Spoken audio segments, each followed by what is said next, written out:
You are my sunshine, my only sunshine. You make me happy when skies are gray. You'll never know, dear, how much I love you. Please don't take my sunshine away. As for the Buffyverse, in addition to the previously discussed episodes like The Pack and Triangle, Buffy Season 2 Episode 16, Bewitched, Bothered, and Bewildered, has a love spell make Buffy come on to Xander, who, despite loving her, must reject her advances because she can't properly consent. This resembles Voyager Season 3 Episode 16, Blood Fever, where B'Elanna becomes sexually aggressive after mind-melding with a Vulcan undergoing Ponfar, the Vulcan mating ritual, and comes on to Tom, who, despite loving her, must reject her advances because she can't properly consent. I'd like to, but I know this isn't really you. You've made it clear that you're not interested, and I have to accept that's how you feel, even now. I mean, if I thought you had one clue what it would mean to me, but you don't. So I can't. The Wishverse, the alternate timeline where Buffy doesn't come to Sunnydale and vampires take over, from Buffy Season 3 Episode 9 The Wish, and Buffy Season 3 Episode 16 Doppelgangland, strongly resembles the Mirror Universe as seen in Deep Space Nine. Though the Mirror Universe, an evil timeline where alternate versions of our protagonists are fascists and other baddies, was introduced in the original series, Deep Space Nine revitalized it with a specific dark aesthetic. The Wishverse's vampire-run version of the Bronze specifically resembles the Mirror Universe version of Deep Space Nine, especially its promenade. Mirror Universe Kira resembles Vampire Willow as a sexy, dominant bisexual woman whose predilections make us wonder about the heroic version of the same character. young woman some quarters. I like the idea of the two of us. What do you say? Want to be bad? This manifests in Willow ultimately falling for a woman, Tara, and getting a groundbreaking female kiss on primetime television. First off-screen, in Season 4, Episode 22, Restless, and then on-screen in The Body. This resembles Jadzia Dax's female kiss in Deep Space Nine Season 4, Episode 6, Rejoined, a significant early lesbian kiss, the fifth instance on television overall, though in syndication, not primetime. Unlike Rejoined, Willow and Tara stay together through multiple seasons and retain lesbian characterizations. Angel Season 1 Episode 2 Lonely Hearts, featuring a sexually transmitted demon passing from body to body, killing in its wake, while having a general transphobic vibe, strongly resembles Voyager Season 4 Episode 20 Via V, depicting a body-hopping parasitic alien stealing bodies with a transphobic vibe.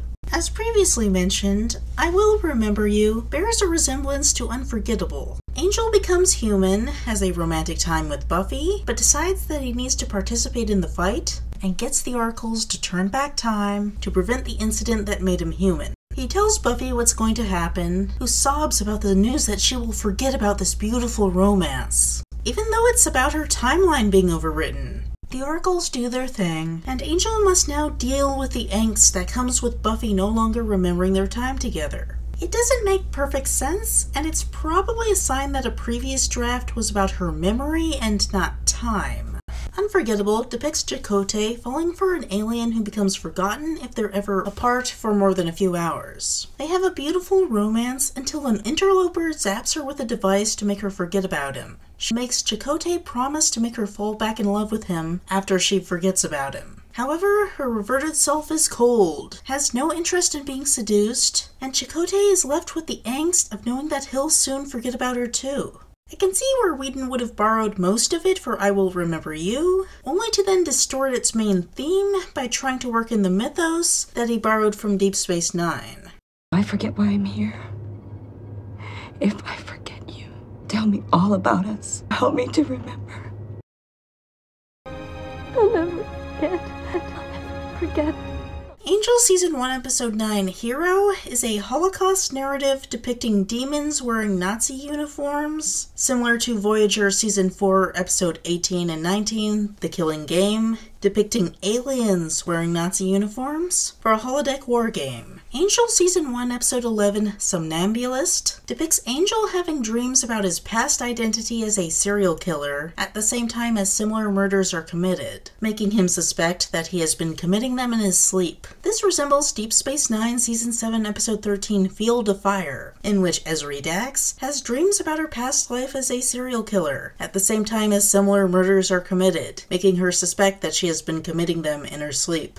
The Dark Watcher Special Forces, seen in Buffy Season 4, Episode 15, This Year's Girl, Buffy Season 4, Episode 16, Who Are You?, and Angel Season 1, Episode 19, Sanctuary, resemble Section 31, the Federation's secret police introduced in Deep Space Nine Season 6, Episode 18, Inquisition, and appearing in future Deep Space Nine episodes. They've been on recent Star Trek shows and have a spin-off series in the works, but were not on Next Generation, and you needed to have watched Deep Space Nine to know about them in the 90s. Buffy Season 4, Episode 17, Superstar, depicts the main cast under a spell to think that a minor character, insecure nerd Jonathan, is actually the star of the show, the most awesome guy in the world, displacing Buffy and the other characters. This weird, creepy exercise allows Jonathan to make an observation that ultimately leads to the defeat of the main season antagonist. This resembles Voyager Season 6, Episode 10, Pathfinder, in which a minor The Next Generation character, Barclay, uses a holodeck simulation to portray the main cast of Voyager acting like he's actually the main character, the most awesome guy in the world, displacing them.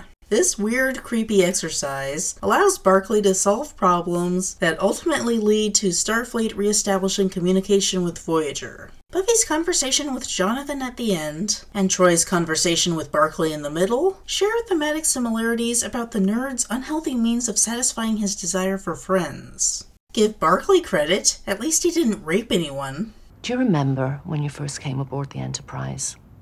You had trouble fitting in, didn't you? But after a while, you started to make friends. You can learn to do the same thing here on Earth. People didn't like being the little actors in your sock puppet theater. You weren't. You were friends. Things are complicated.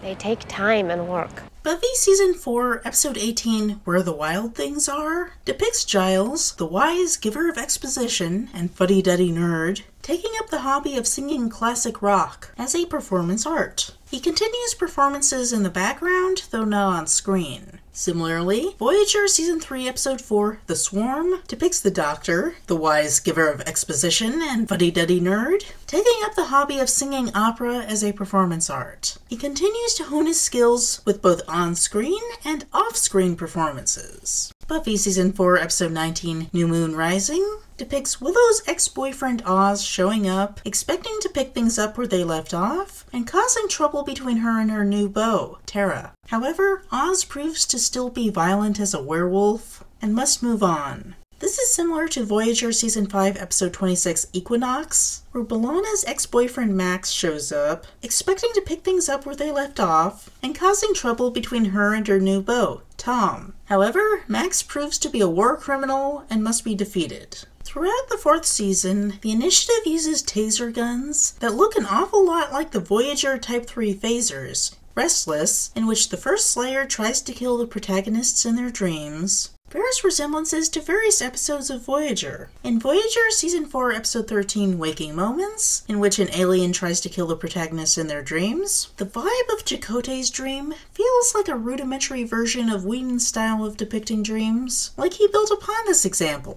Likewise, Harry Kim's sexy dream in Waking Moments could have inspired Xander's in Restless. The way that an image of Tara speaks for the first Slayer, an ancestral spirit, in Buffy's dream resembles Voyager Season 3, Episode 7, Sacred Ground, in which Janeway has a vision where her ritual guide speaks for ancestral spirits. Even the blocking of these two scenes is similar. I'm only here to serve as a voice, an interpreter for the ancestral spirits.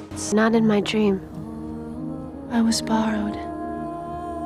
Someone has to speak for her. The way the camera doesn't follow Willow in her dream to focus instead on Xander talking to Oz, even though that makes no sense for someone else's dream, resembles B'Elanna's dream in Voyager Season 6 Episode 3, Barge of the Dead, in which the camera doesn't follow her to focus instead on Seven and the Doctor talking, even though that makes no sense in B'Elanna's dream. Now in Voyager, they're actually tricking the viewer into thinking that the scene might literally be happening, even if it technically doesn't make any sense. But if Whedon copied that beat, he did so with no benefit, other than fulfilling a fanboy homage, because the viewer knows it's a dream from the beginning. As Where the Wild Things Are set up with Giles' public singing hobby, Giles' dream has him delivering exposition in song during a concert with people cheering him on. The way Voyager Season 6, Episode 4, Tinker Tenor Doctor Spy depicts the Doctor daydreaming about delivering exposition in song during a recital with people applauding the performance. Paris, please find a way to load a hypospray. Willow, look through the chronicles for some reference to a warrior. Restless also has a gag about a monotone computer announcement being strangely on the nose as an expression of dream surreality, much as Tinker Tenor Doctor Spy has a gag about the computer breaking from announcing problems with the warp core to encourage the Doctor to be a hero as an expression of dream surreality. Warp core breach in 30 seconds. Warning. Warp core breach a lot sooner than you think. Warning. Last chance to be a hero, Doctor. Get going. The demons have escaped. Please run for your lives. This could be trouble.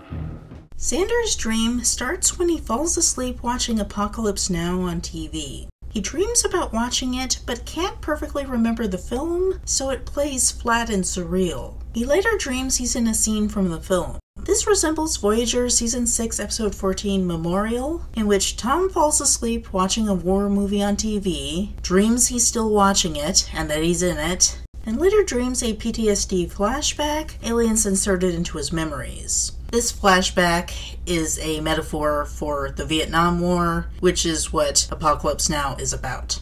Buffy Season 5 Episode 1 Buffy vs. Dracula is a corny episode about fighting a parody of a real-world movie monster, Count Dracula. It resembles Voyager Season 5 Episode 12 Bride of Chaotica, in which Janeway fights a parody of Ming the Merciless in the holodeck. Both episodes conclude with a nod to the characters never really being dead at the ends of their stories. You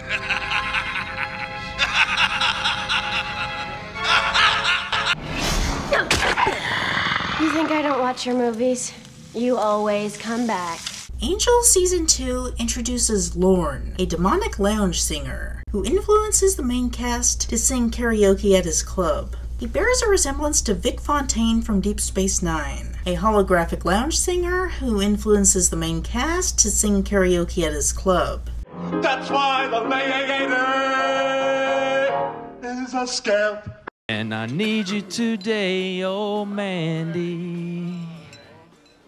Angel Season 4 Episode 3 The House Always Wins, depicting Lorne being exploited by an evil Vegas casino, resembles Deep Space Nine Season 7 Episode 15, Bada Bing Bada Bang, in which evil mobsters take over Vic's Vegas casino. When Lorne ends up tagging along with the main cast, he assumes a role similar to that of Neelix from Voyager. Buffy Season 5 Episode 3 The Replacement is an overt nod to the original series, Season 3 Episode 14 Whom Gods Destroy, but turns out to be closer to Season 1 Episode 5 The Enemy Within. In contrast to most of these examples, Whedon makes this point of derivation clear. You must shoot both of us.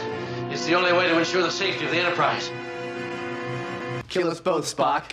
Possibly because it's from the classic show that he isn't representing himself as having avoided and doesn't mind most of his material from. Buffy Season 5 Episode 6 Family has a member of the group, Tara, be contacted by her family, who attempts to make her leave the group and come home. It's heavily implied that they're abusive toward her. Buffy and the others stand up to them and keep Tara with them. The moral of the story is that found family can be more legitimate than blood kin. Similarly, Voyager's Child's Play has a member of the group, Icheb, be returned to his parents, who are revealed to be abusive. Janeway rescues him, and he stays with the group. Moral, found family can be more legitimate than blood kin. You're an individual. And you have the right to determine your own destiny. Do you want to leave? It's not your decision, young lady. I know that! As previously mentioned, Checkpoint resembles Counterpoint. While Counterpoint is about smuggling a persecuted minority through space controlled by aliens who are obvious Nazi analogs, and getting ruthlessly interrogated by them, Checkpoint only feels like being interrogated by Nazis. It's about this disruptive Watcher inspection that has much of the same vibe. Whedon made the ending more cathartic, with Buffy taking control of the situation and making the Watchers work for her. Buffy Season 5, Episode 13, Blood Ties, introduces a common Season 5 secondary villain mantra. The key is the link. The link must be severed. Such is the will of God. This echoes how 7 of 9 phrases cutting off subspace communication as severing the link. The link has been severed. The link must be severed. Such is the will of God. Blood Ties also introduces an unlikely friendship dynamic between young girl Dawn and Spike, a former villain. This resembles the unlikely friendship dynamic between Naomi Wildman and 7 of 9. Buffy Season 5 Episode 14 Crush depicts Dawn getting a crush on Spike and starting to gain morbid sympathies for his former villainy as a vampire, similar to Voyager Season 6 Episode 2 Survival Instinct, depicting Naomi developing morbid sympathies for Seven's former villainy as a Borg. Discuss the impropriety of you emulating the Borg. Sorry. Why doesn't that register with you? Crypt plus vampire equals bad. Spike spotting Dawn lurking in his crypt is reminiscent of Seven spotting Naomi hanging out in Seven's regeneration alcove in Season 6 Episode 9, The Voyager Conspiracy. Buffy Season 5 Episode 15, I Was Made to Love You, concerns a minor antagonist unable to be satisfied with the unpredictability of romancing a real person and displaying toxic controlling behavior as manifests in programming a sex bot to be a perfect fantasy girlfriend. Likewise, Voyager Season 6, Episode 11, Fairhaven, concerns Janeway struggling to be satisfied with the unpredictability of romancing a real person, as manifests in programming a holodeck character to be a perfect fantasy boyfriend. This is portrayed as a bit creepy, with her deleting the character's established wife character and meddling with his mind. He is later depicted as a thinking being and spirit folk. This was itself derivative of the Next Generation Season 1 Episode 15, 11001001, in which aliens distract Riker with a perfect holodeck woman. Buffy Season 5 Episode 18 Intervention continues this theme with Spike ordering a sex bot shaped like Buffy, modified to be more agreeable in line with creepy male fantasies. In addition to the previously discussed episodes, it resembles Barclay's pattern of making sexually available versions of his co-workers, present in the Next Generation Season 3 Episode 21 Hollow Pursuits, and to a lesser degree in Pathfinder. Angel Season 2, Episode 20, Over the Rainbow, has Lauren declare with utter contempt that his home dimension has no music. This is played for horror, depicting a people without music as without love, and himself as unique among his people for being able to appreciate music, and to love. By the end of the arc, he totally rejects his people to live in LA with humanity. Similarly, Voyager Season 6, Episode 13, Virtuoso, depicts an alien society without music, but the apparent ability to appreciate it. The Doctor is able to impress everyone as a singer, and considers moving there after falling for a local, but is replaced by a copy, able to execute similar mathematical sound patterns that impress them, while also being completely cacophonous. It turns out that the woman he fell for has no ability to love him, not seeing him as a person, and the lack of ability to appreciate music is also used as thematic of her and her people lacking virtue. Do you mean to say a culture as superior as yours has never heard music of any kind? We have no music there. It doesn't exist. Do you know what that's like? Buffy Season 5, Episode 21, The Weight of the World, depicting Willow traveling inside a comatose Buffy's mind, resembles Deep Space Nine Season 7, Episode 23, Extreme Measures, in which O'Brien and Bashir travel inside a comatose Section 31 agent's mind. Xander proposing to Anya in the Buffy Season 5 finale, The Gift, and then continuing the thread of preparing to marry in Season 6 with a sudden challenge to the potential marriage in the wedding episode, resembles Jadzia agreeing to Mary Worf in the Deep Space Nine Season 5 finale, and then continuing the thread of preparing to marry in Season 6 with a sudden challenge to the marriage in the wedding episode. Whedon just took the drama a step further and had Xander leave Anya at the altar. When all of this is over, we'll get married, and if that doesn't give you a reason to survive, I don't know what will. You're proposing to me because we're gonna die. And you know you're not gonna have to go through with it because the world's gonna end. I'm proposing to you, Anya, because it's not. The gift also features demons flying out of a glowing sphere ripping reality that floats in midair. Like how Equinox features aliens flying out of glowing sphere rips in reality that float in midair. And then there's Buffy Season 6 itself. Where do you stand on Season 6? Dark Buffy. I know, right? Buffy Season 6 is dark. The show previously partook in horror and had its share of heavy storylines, but always with a general campy framing and an optimistic tone. Season 6 changes that to a dark, dreary seriousness. Though fans often blame secondary showrunner Marty Noxon for this change, she has said that though she fully approved of it, it was Whedon's idea. Whedon has confirmed this. It was his idea that Buffy change from its initial campy and lighthearted tone to turn dark and serious in Season 6.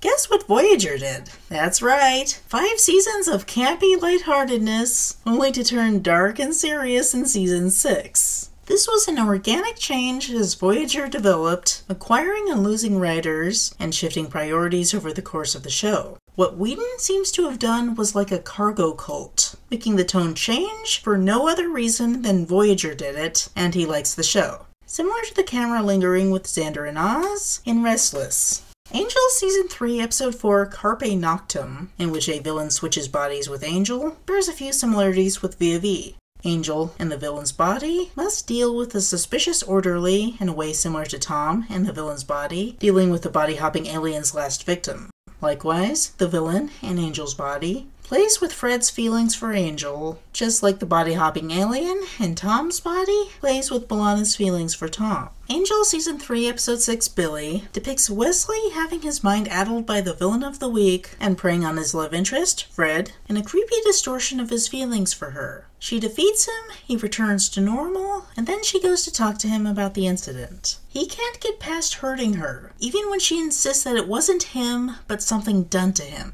The episode ends with the sense that their relationship is now over. This appears to be a riff on Voyager Season 6 Episode 1 Equinox Part 2, where the Doctor has his mind addled by the villains of the week and preys on the woman he loves, Seven, in a creepy distortion of his feelings for her. The villains surrender, he returns to normal, and then she goes to talk to him about the incident. Though he is unnerved by the evil he has beneath the surface, she just points out that he should add preventative measures to keep it from happening again. I.e., not him, something that was done to him. And he accepts that. They make up, and the episode ends with the sense that their relationship is in a good place. Whedon seemingly riffed on that and made it more dramatic and angsty.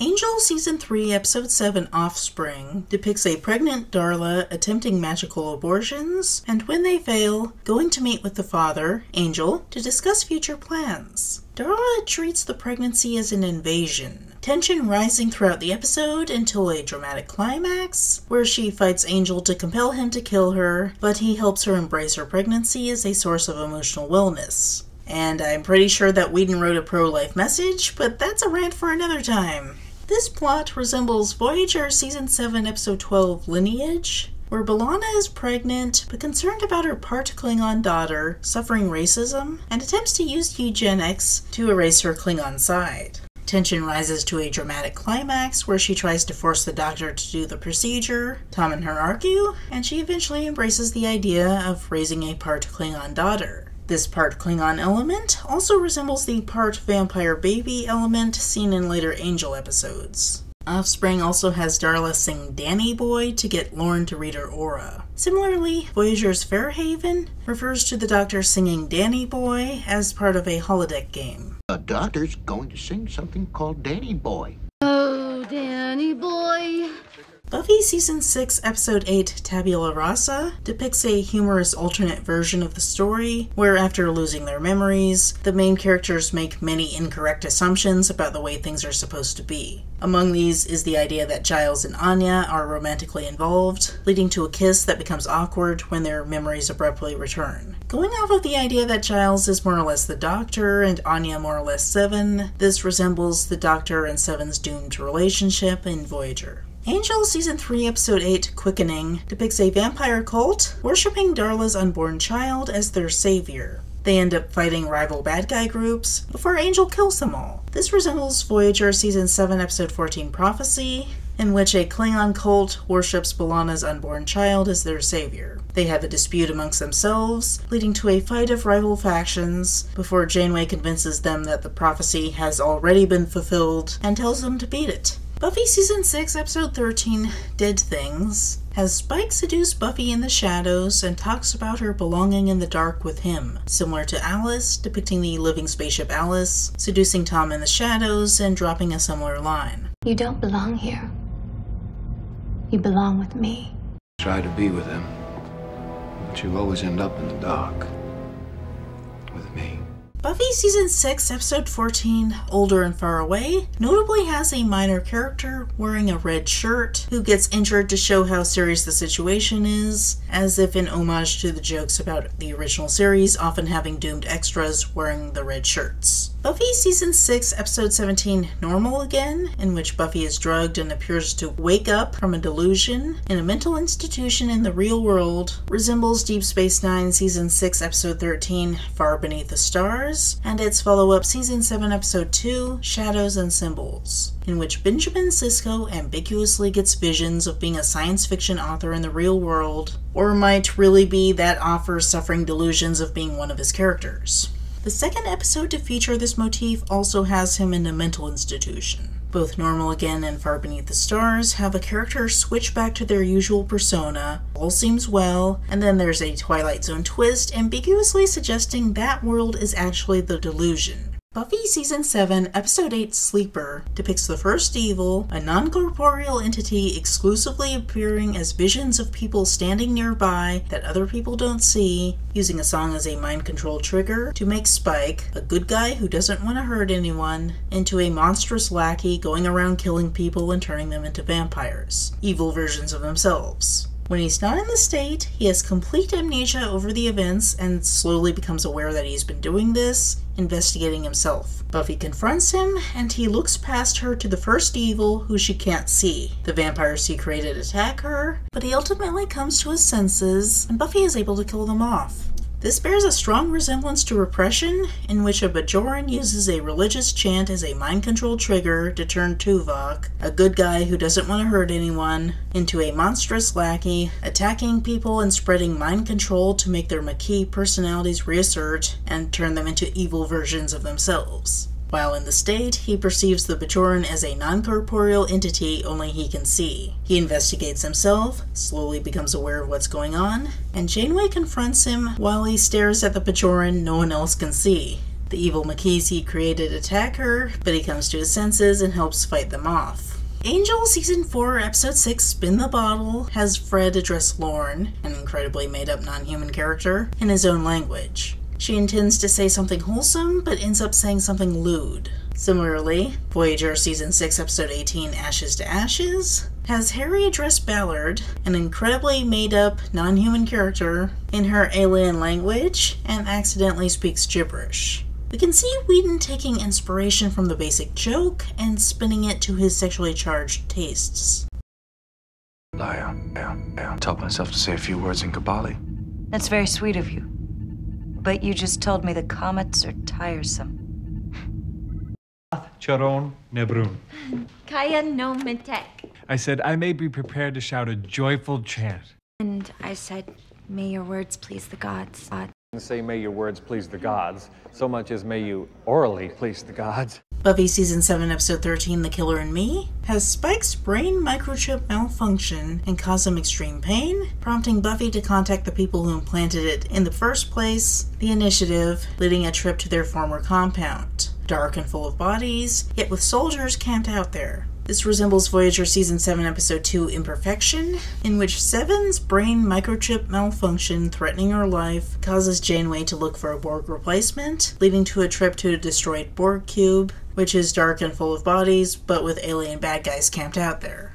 The following Buffy episode, Season 7 Episode 14 First Date, has a joke with Xander recounting his past bad romances that ended up with non-human bad guys. He's delighted to make a date with a nice normal girl, but she turns out to be a demon planning to sacrifice him. This leads to a joke about him wishing he were gay that references Star Trek. I'm mentally undressing Scott Bakula right now. That's a start, isn't it? Captain Archer. Now here's the real interesting bit. The Star Trek episode that this resembles directly follows the previous Voyager episode that seems to have inspired the previous Buffy episode. After Voyager Season 7 Episode 2 Imperfection seems to have inspired Buffy Season 7 Episode 13 The Killer in Me, Voyager Season 7 Episode 3 Drive seems to have inspired Buffy Season 7 Episode 14 First Date, with a joke where Harry Kim recounts his bad romances with bad guys in one hologram, is delighted to meet a nice normal girl, and then she turns out to be an evil terrorist who attacks him. To me, this is compelling evidence that Joss Whedon literally took notes while watching each episode of Voyager and used these notes to plot Buffy seasons. Not that he was just unintentionally regurgitating stories he previously consumed. Buffy Season 7 Episode 16 Storyteller uses meta-humor to poke fun at the show's storytelling with Andrew, a quintessential nerd, dramatizing aspects of the show as a documentary effort. He gets too into the idea of misrepresenting reality to make himself look good, and Buffy chews him out for telling stories instead of caring about people. I believe that Andrew is a stand-in for Whedon as the showrunner of Buffy. The psychological analyses basically write themselves. The episode bears a resemblance to Voyager Season 6 Episode 22 Muse, which uses meta-humor to poke fun at the show's storytelling, with Kellis, a playwright, dramatizing aspects of the show as a play. He isn't skilled enough to represent the show authentically, and B'Elanna chews him out for caring more about tropes and plot structure than being true to the source material. It seems likely to me that he's a stand-in for a Trekker writing fanfiction, with the beat of everyone pairing off inauthentically as a nod to slash fic. Considering that most of the Whedonverse seems likely to be Star Trek fanfiction, it is amusingly appropriate that the character representing a fanfic writer got translated into a self-insert, acting as the showrunner of Buffy.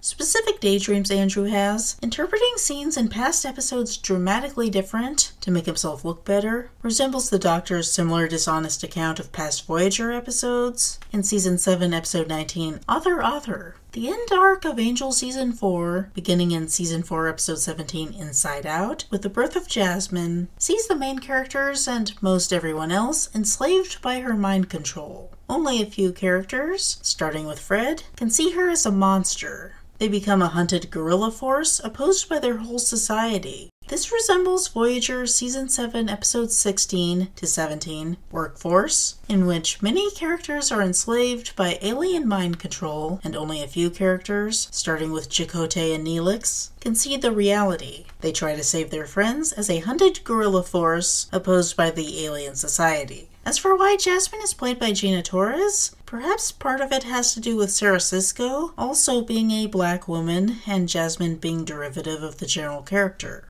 Buffy Season 7 Episode 18 Dirty Girls depicts what first appears to be a normal conversation, but turns out to be Xander's sex dream. Humor is derived from increasingly off-the-rails behavior befitting the erotic fantasy. This resembles one of the Doctor's daydreams in Tinker Tenor Dr. Spy, where an apparently normal conversation gets increasingly off the rails as befits the erotic fantasy. Dirty Girls goes on to depict Buffy getting cocky and leading an attack on the bad guy's stronghold that completely fails. The enemy is too powerful. The good guy forces are overwhelmed and must retreat. This is a pattern that repeats throughout the season. Buffy and/or Faith are too confident, push ahead, get overwhelmed, and must retreat after taking heavy losses. It's clunky and lacks catharsis, and it's the result of Whedon hastily altering his plans to have more progressive politics. He originally wanted Buffy as a powerful leader, successfully leading her forces to overwhelm the enemy in their own territory, but realized that that resembled George W. Bush and had her efforts fail, until the end, kind of.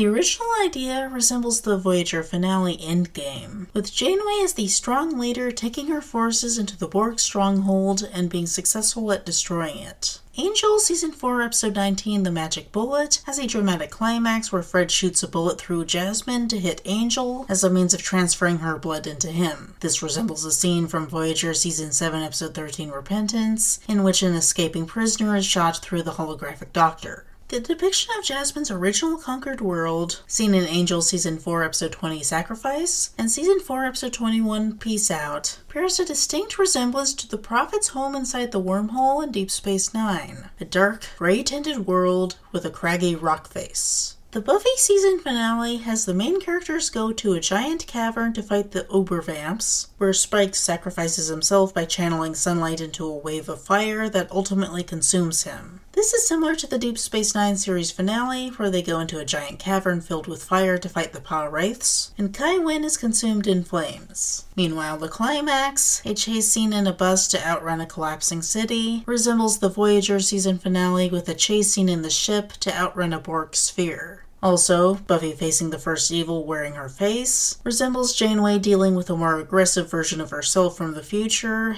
now with an added quip. I want you to get out of my face. Angel Season 5 contains the return of minor villain Lindsay, posing as Doyle in a sick parody of Doyle's actions in Season 1.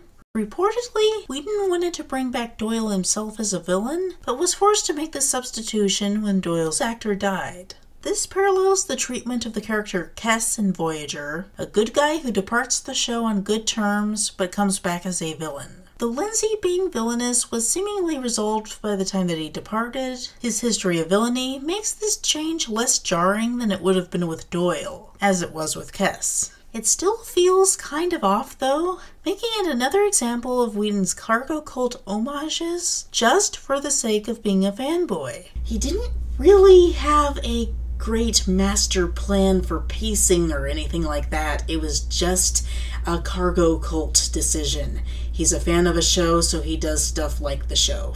Angel Season 5 Episode 4 Hellbound depicts Spike experiencing feverish visions of being taken to hell by a Grim Reaper figure. His teammates in a lab help him defeat the Reaper, who is not actually the Reaper, just a bad guy. It's thematically similar to Barge of the Dead, in which B'Elanna experiences feverish visions of being taken to Klingon hell by a Klingon Grim Reaper figure, where she discovers she has damned her mother. Her teammates in a lab, well, sickbay, help her rescue her mother and herself in a more metaphysical way. I can imagine Whedon as an atheist, recreating the scary part and discarding the spirituality in favor of a more Scooby-Doo portrayal. Angel Season 5 Episode 6, The Cautionary Tale of Numero 5, has a gag about the luchadoras fighting an enemy called the Devil's Robot, presented as absurdism for the sake of surreal humor. This resembles a gag in Night, where the Flash Gordon-style holo novel is called Satan's Robot, as an allusion to the 1940 serial Dr. Satan's Robot. Note that this joke flows naturally from the source material, while the apparent derivation in Angel has no grounding context, making it evident in my mind that it is a derivation, included only as a cargo cult fanboy nod, without justification in the plot.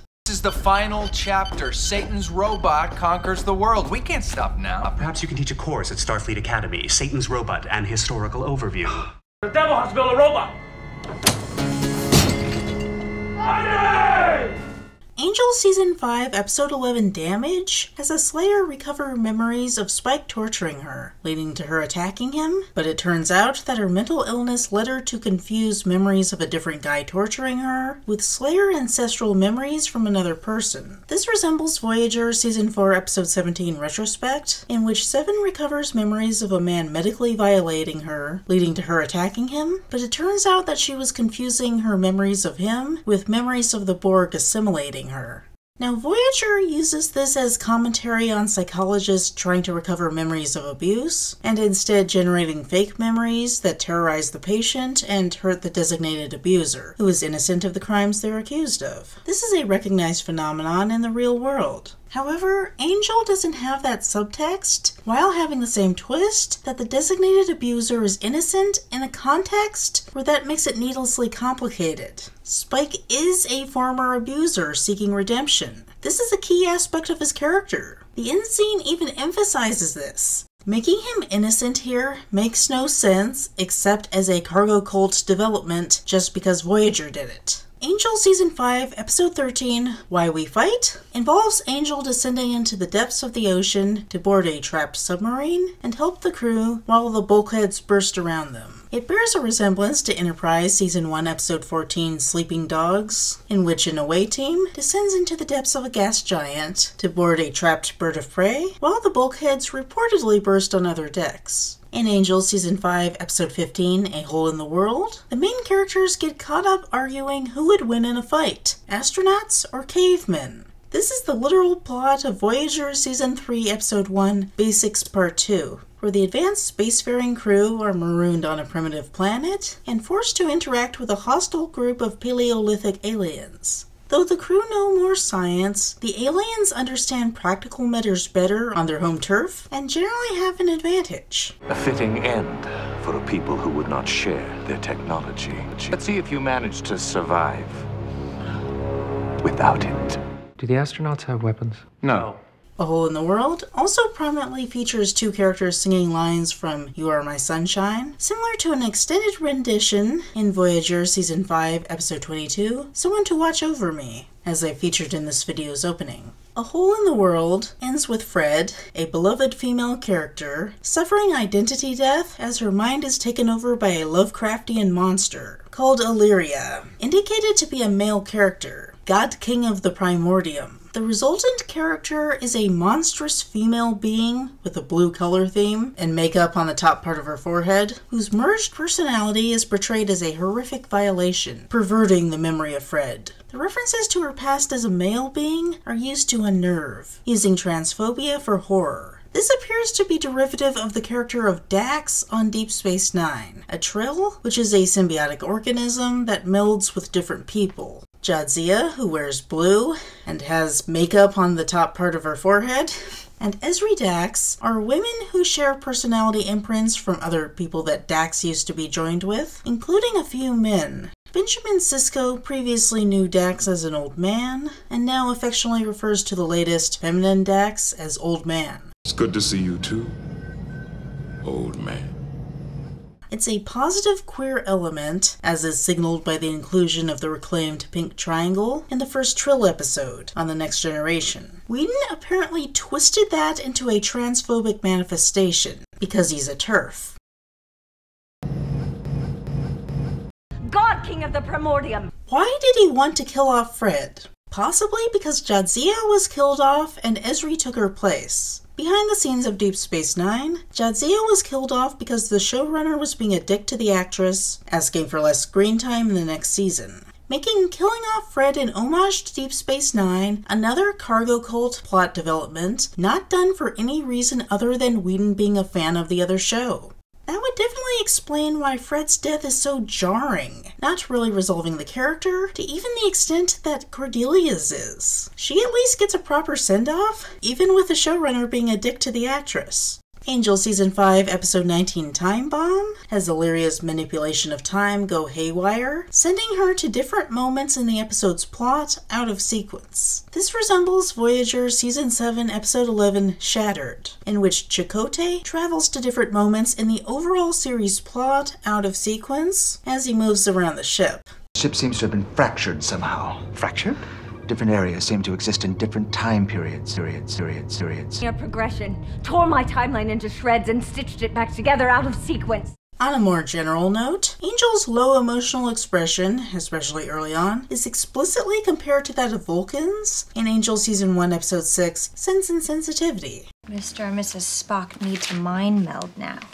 And the use of souls as a plot device to explore morality is similar to the Doctor's ethical subroutines in Voyager. And that's the Buffyverse, largely derivative of Star Trek.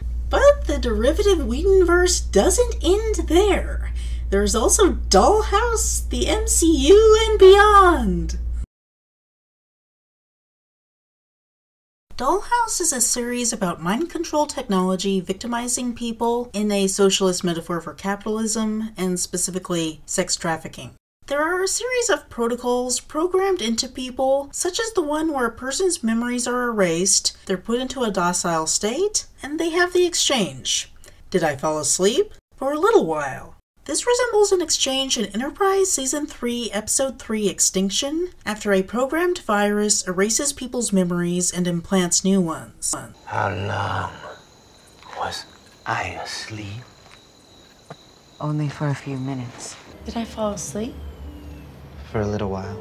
Dollhouse Season 1, Episode 1, Ghost, uses a visual metaphor of Ballard in a boxing ring, intercutting shots of him in the real world, arguing with his boss. This is similar to Voyager Season 5, Episode 19, The Fight, which uses Chakotay's hallucination of being in a boxing ring as a visual metaphor for a tense psychic interaction with aliens. Boxing is not used in any other Dollhouse episode, nor is Ballard ever referenced as a boxing enthusiast, like Whedon just grabbed a moment of Voyager for a moment in Dollhouse. Dollhouse Season 1, Episode 13, Epitaph 1 opens in the future, with a team entering the long-abandoned main set through an opening in the roof and trying to learn what happened to kill off the main cast years ago. Through brainwashing weirdness, they get a character who can give us a flashback. This resembles Voyager Season 5, Episode 6, Timeless, in which a team wanders over ice to enter the frozen ship and find dead cast members, ultimately leading to a flashback. Epitaph 1 further depicts a bad future where Topher lost his mind, speaks in nonsensical ravings, and fusses with objects only meaningful to him while a female friend visits him, similar to Tuvok suffering Vulcan dementia in the bad future in Endgame. At the end, we see a smashed-up version of the LA skyline, similar to the end scene of Shockwave Part 1. All our equipment, the time portals, have been destroyed.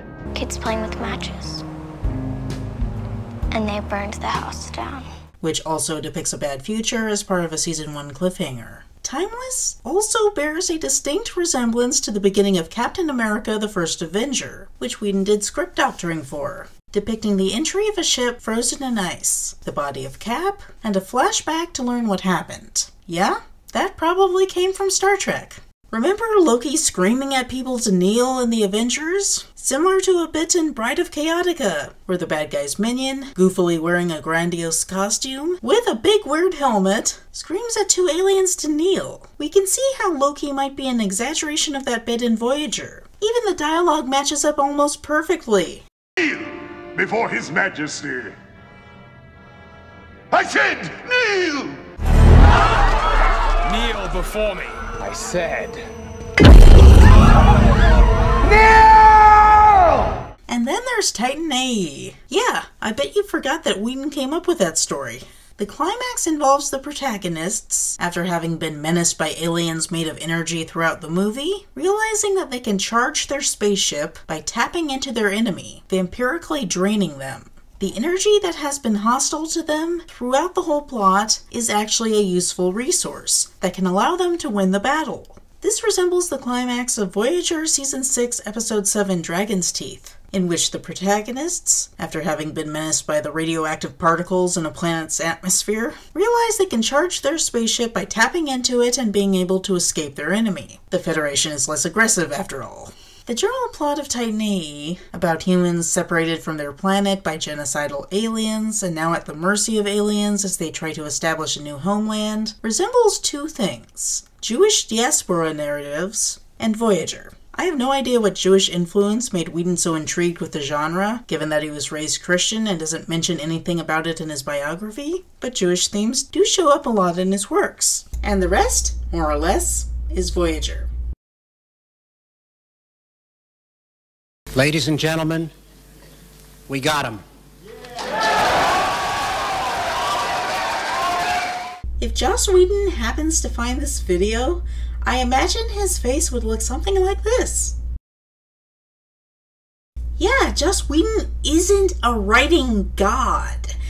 Saying Joss Whedon is my master now, that's stupid. He's just a writer recomposing stuff he likes, like any writer of Star Trek putting in, oh, I like Indiana Jones, what if Picard goes on this adventure with Vulcans who turn out to be Vulcan Nazis, and, I like, Flight, what's it called, the Flight of the Phoenix? And, okay, Neelix, he has this background now, and,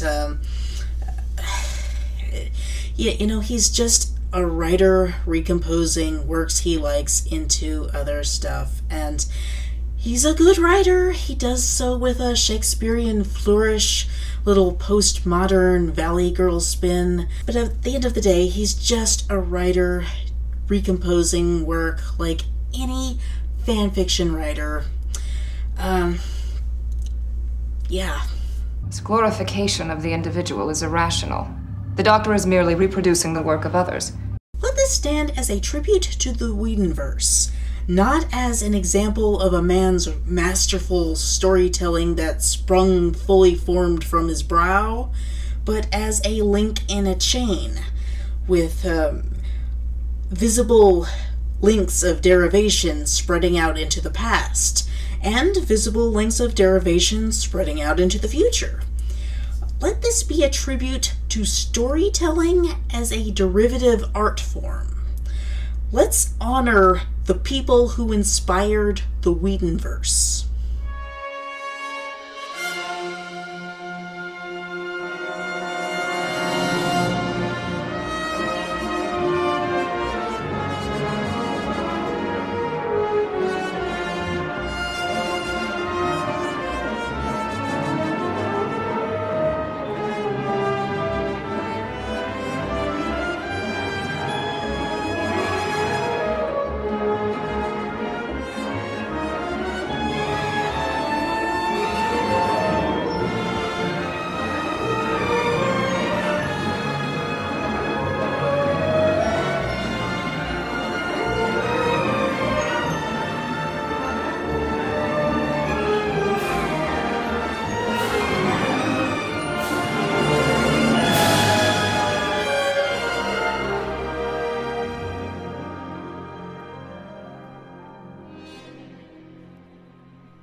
You are my sunshine, my only sunshine. You make me happy when skies are gray. You'll never know, dear, how much I love you. Please don't take my sunshine away. You are my sunshine, my only sunshine. You make me happy when skies are gray.